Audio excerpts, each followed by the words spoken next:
สวัสดีครับผมธีรธรหรือพระสุรธีธรรมชนะพิษหรือจะเรียกสั้นๆง่ายๆว่าพิธีก็ได้นะครับ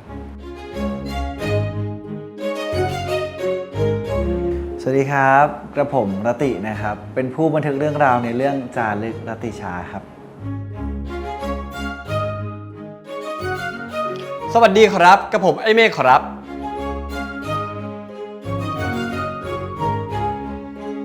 สวัสดีครับ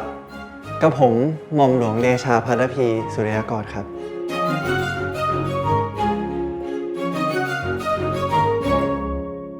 ความรักของฉันและเธอช่างอัศจรรย์ของพาราและเวียงไทยประชาชนอยู่ทุกกายใจ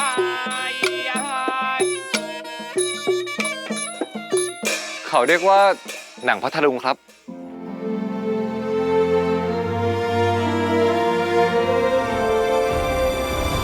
ทางสยามมีความต้องการอยากให้ข้าราชการชาวสยาม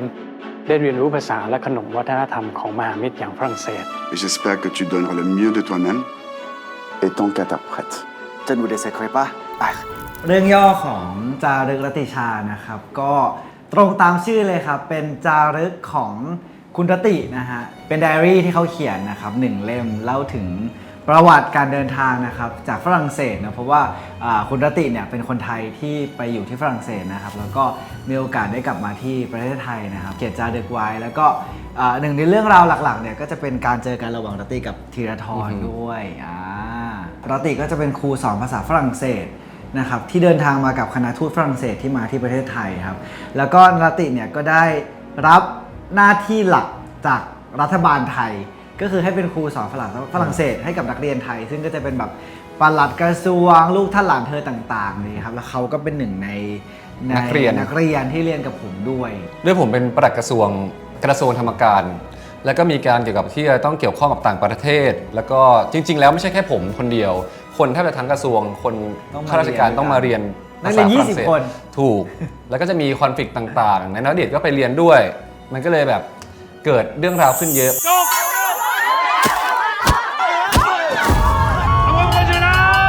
ขอบคุณสำหรับเงินเดิมพันนะ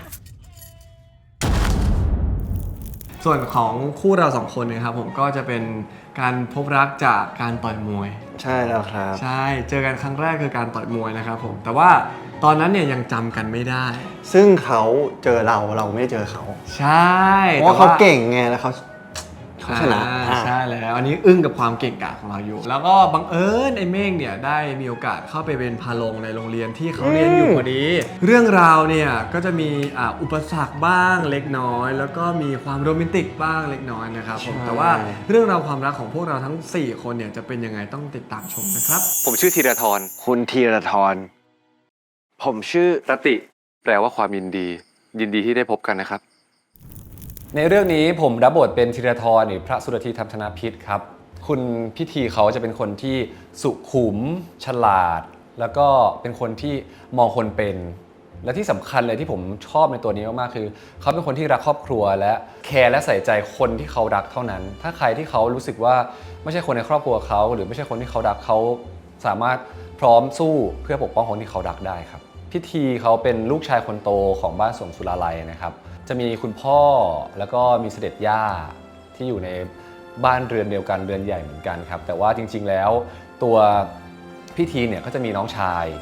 อีกคนหนึ่งชื่อว่าน้องทิวาแต่ว่าจะเป็นน้องชายต่างแม่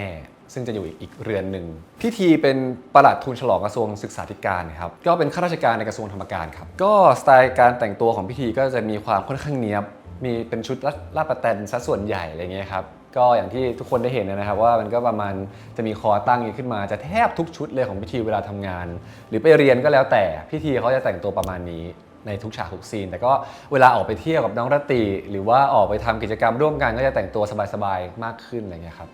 สิ่งที่เขาชอบคือการได้อยู่กับน้องรติการที่พาน้องรติไปตักบาตรไปเที่ยวงานวัดไปเก็บดอกบัวนั่งพับดอกบัวถวายพระพาน้องรติไปกินข้าวกับที่บ้านก็คือกิจกรรมทุกอย่างของธีรธร เขาทำเพื่อน้องรติคนเดียวเลยครับในเรื่องพูดอย่างนี้แล้วกันว่าพี่ทีเป็นคนที่คลั่งรักมากๆรักและแบบพร้อมที่จะแสดงออกพร้อมที่จะแบบเปิดเผยทุกอย่างให้กับคนที่ตัวเองรักแบบได้รู้ไปเลยว่าความรู้สึกข้างในเขาเนี่ยรู้สึกแบบเนี้ย ขายยังไงจ๊ะพ่อค้า 2 ตัวยี่จ้า2 ตัวยี่แล้วตัวไหนได้น้อยก็กินเข้าไปเถอะเนาะจะได้ไม่อ้วนคืออันนี้ถือว่าเป็นพีเรียดเรื่องแรกในชีวิตของผมเลยและไม่เคยที่จะมาต้องมาใส่ชุดอย่างนี้ใส่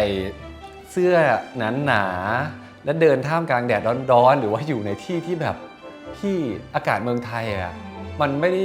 เอื้ออำนวยกับคนเหงื่อออกเยอะอย่างผมแต่ก็รู้สึกสนุกแล้วก็ได้ explore อะไรใหม่ๆเยอะพอสมควรเลยครับผมว่าสิ่งที่ยากที่สุดสำหรับการเล่นเรื่องนี้และเล่นเป็นตัวละครนี้คือการต้องปรับความเร็วในการพูดของผมเพราะว่าผมไม่เคยเล่นพีเรียดแล้วผมก็ไม่รู้ว่าคนสมัยก่อนพูดประมาณไหนหรือว่าเราควรต้องพูดเร็วช้ามากน้อยแค่ไหนความชัดต้องชัดมากไหมก็มีการปรับเปลี่ยนอยู่สักระยะหนึ่งเหมือนกันครับกว่าที่จะเข้าที่เข้าทางในการพูดออกมาแล้วรู้สึกว่าไม่ช้าเกินไปไม่เร็วเกินไปทุกอย่างดูแบบพอดีเหมาะกับคาแรคเตอร์ของตัวนี้อะไรเงี้ยครับ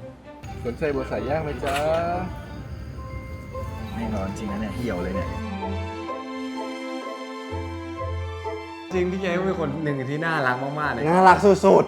โคตรจะน่ารักเลยพี่เกด จริง คือแบบเป็นผู้ชายที่อบอุ่นอ่ะเป็นคนที่ดูอบอุ่นมากๆ ๆ คือเข้าใจแล้วว่าทำไมพี่อินถึงอยู่กับพี่เกดได้ อะไรครับอินแบบยอมพี่อินหมดเลยทุกอย่างอะไรเงี้ยซึ่งแบบเราเห็นแล้วแบบน่ารัก จริงๆไม่ มาก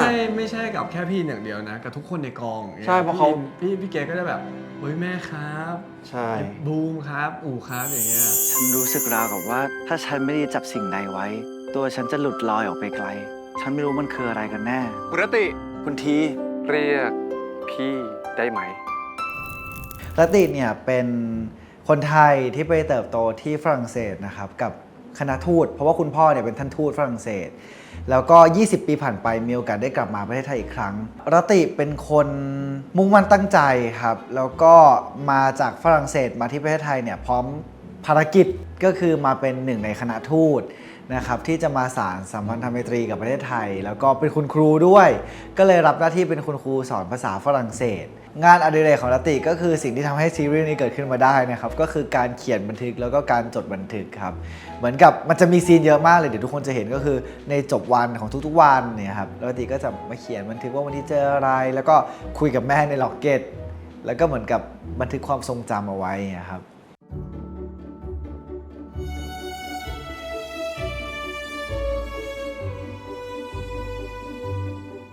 อย่างที่อินบอกว่ารติจาก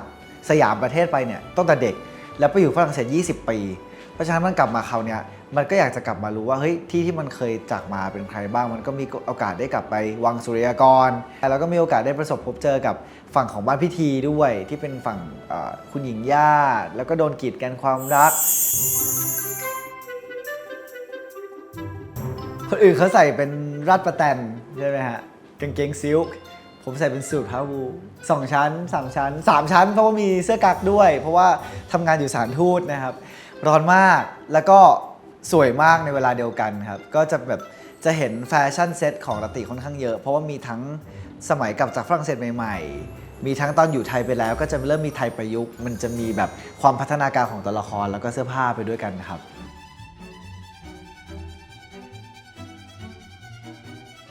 จะบอกว่าเล่นละครมา10 กว่าเรื่องไม่เคยเจออะไรที่งานหินเท่ากับการพูดภาษาฝรั่งเศสนะครับคือถ้าพูดประมาณแบบ2 บรรทัด 3 บรรทัด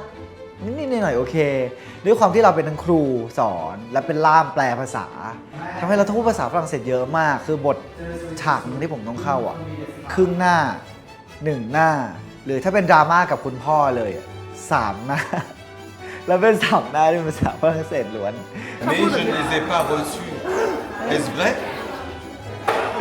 Mais je ne le sais jamais. Reçu exprès. Tu méprises mon amour, mon petit. Voilà, ça, c'est la phrase, tu vois. งานหินมากครับวิธีการก็คือ1เราต้องไปเรียนก่อนครับผมก็ต้องไปเรียนเหมือนกับพื้นฐานการออกเสียงนะครับของภาษาฝรั่งเศสก่อนแล้วก็2คือที่กองถ่ายเนี่ยเขาก็จะเหมือนกับมีครูสอนภาษาฝรั่งเศสประกบเลยเวลาถ่าย1 ต่อ 1แล้วก็3คือผมต้องท่องจำให้ได้มีคุณครูอยู่ข้างๆนอกกล้องอันนี้เป็นอะไรที่แบบว่าเปิดโลกการแสดงใหม่ของผมมากจริงๆครับ คือไม่คิดว่าพี่อินพูดฝรั่งเศสเก่งขนาดนั้นนะ เฮ้ยอันนี้คือ ว่าเป็นเจ้าของภาษาเอง โอ้ยนี่โหยพี่อิน ถ้าไม่ทำการบ้านกับตัวละครมาเลยไม่ทำจำบทมาดีๆคือเล่นยากมากเลยนะ Que penses-tu du fait que Siam Si vous le jugez bon, je refondais. นอกจากภาษาที่ฝึกหนักแล้ว จริงๆอีกอย่างหนึ่งที่ผมตั้งใจปรับเยอะมากก็คือการลดน้ำหนักรติเนี่ยมันจริตมันเยอะ แล้วก็มันมีตัวละครรายล้อมที่มันแบบมันเหมือนมันคือแบบคนมีเสน่ห์แล้วก็ตัวเล็กน่าทะนุถนอมอะไรเงี้ยผมก็เลยต้องกดน้ำหนักลงตอนที่ผมถ่ายเนี่ยตอนแรก 74 แล้วผมก็กดลงมาเหลือ 63 ก็เลยได้มา 11 โลกับจารึกรติชา สายเกวียนไป เฮ้ยมันไม่ยากว่ะอีเข้าใจมาตลอดว่ามันจะยากคือตอนที่เรารู้ว่าจารึกรติชาเนี่ยมาจากนิยาย period ใช่ไหมครับก็จริงๆผมรู้เพราะว่าพี่ออฟเหมือนกันน่าจะเหมือนกันพี่ออ ใช่ครับ ฟโทรมาแล้วก็โทรมาตอนเที่ยงคืนเลยอะแล้วก็เล่าเฮ้ยแกฉันไปเจอนิยายเรื่องนึงมาน่าสนใจมากเลยแบบว่ามีความเป็น period แล้วก็มีความโรแมนติกอะไรอย่างเงี้ยแล้วจริงๆผมเองอยากเล่นอะไรที่แบบย้อนยุคแล้วก็โรแมนติกอยู่แล้วอะไรเงี้ยก็เลยรู้สึกว่าน่าสนใจครับ ได้แหละก็ผมรู้สึกว่าการเข้าคู่กับพี่เกรททุกครั้งเป็นอะไรที่เรียบง่าย แล้วก็ผมใช้คำว่ามันเป็นความเพอร์เฟกในการเข้าคู่กับการแสดงก็ได้นะ ผมรู้สึกว่าเราเข้าตัวละครกันได้รวดเร็ว แล้วก็กับพี่เกรทเนี่ยมันจะมีความซิงค์ในการแสดงค่อนข้างสูง เพราะฉะนั้นแล้วเล่นง่ายถ่ายไวทุกคนแฮปปี้มากครับ เคมีเขานี่ระเบิดระเบ้อนะ ใช่อบอุ่นมากเป็นเคมีที่แบบ เอาจริงคือในจออะว่าเยอะแล้ว อืม นอกจอคือเยอะกว่า โหด คือแบบตัวเหลวอะเรียกว่าตัวเหลวดีกว่า มันจะมีซีนหนึ่งที่เราถ่ายดึกๆกัน อืม แล้วตอนนี้ช่วงนั้นอากาศมันค่อนข้างที่จะเย็นแล้วไปอยู่ในห้องแอร์ อืม แล้วพี่เกดก็แบบไปนั่งพี่เกดเป็นคนแบบไม่ค่อยหนาวเท่าไหร่แต่พี่อินเป็นคนขี้หนาวพี่ก็ไป ใช่ ห่มผ้าห่มแล้วก็ตัวไปซุกแบบพี่เกดอะไรอย่างเงี้ย ใช่ ก็น่ารัก ผมจะมารอที่นี่ตอนย่ำค่ำผมขอโอกาสรับรองแขกบ้านแขกเมืองนะครับ ผมเล่นแล้วผมยังชอบเซตแบบทั้งหมดเลยอะเซต จริง เซตด้วยชุดด้วยภาพทั้งหมดต่างๆ มันเหมือนแบบถูกคิดมาแล้วถูกเรียงร้อยไว้อย่างดีอะก็เลยไม่อยากให้พลาดซีนไหนเลยครับ จริงๆ ผมว่าเขาเลือกโลเคชั่นได้ทำให้นักแสดงเวลาเล่นอะมันรู้สึกได้ง่ายมากขึ้นด้วย เวลาการเดินเข้าฉากเข้าซีนมันรู้สึกมันสมจริงไปหมด การที่เราไปหาเขาที่บ้านหรือว่ามาที่บ้านผมหรือว่าจะไปสถานที่ใดก็ตาม ผมรู้สึกว่ามันดีอะแล้วฟีลมันแบบเหมือนเราอยู่ในยุคนั้นจริง ๆ ครับ ทุลักทุเลมันก็จะมีอีกอันหนึ่งนะอินที่เราแบบจะต้องแบบลงมาแช่น้ำกันอะแล้วไปยืนอยู่ในดินโคลนอะไรเงี้ยซึ่ง แช่น้ำตอนตี ตีห้า ตีสี่ครึ่ง แล้วมันมีบางคัดอะที่เราไม่สามารถหัวเปียกได้แล้วอะพี่แล้วเราแบบยืนอยู่บนดินโคลนที่การทรงตัวก็ยากและต้องเล่นไดอะล็อก แล้ว ต้องเล่ ยุ น ง แบบ เยอะมาก คือมันเป็นน้ำขังน้ำไม่ไหลอะครับ แล้วมันจะมียุง ก็คืออยู่ตรงอย่างนั้นอะกับพี่เกรซตอนตีสี่กว่า แล้วยุงกัดข้างบน ข้างล่างปลาตอด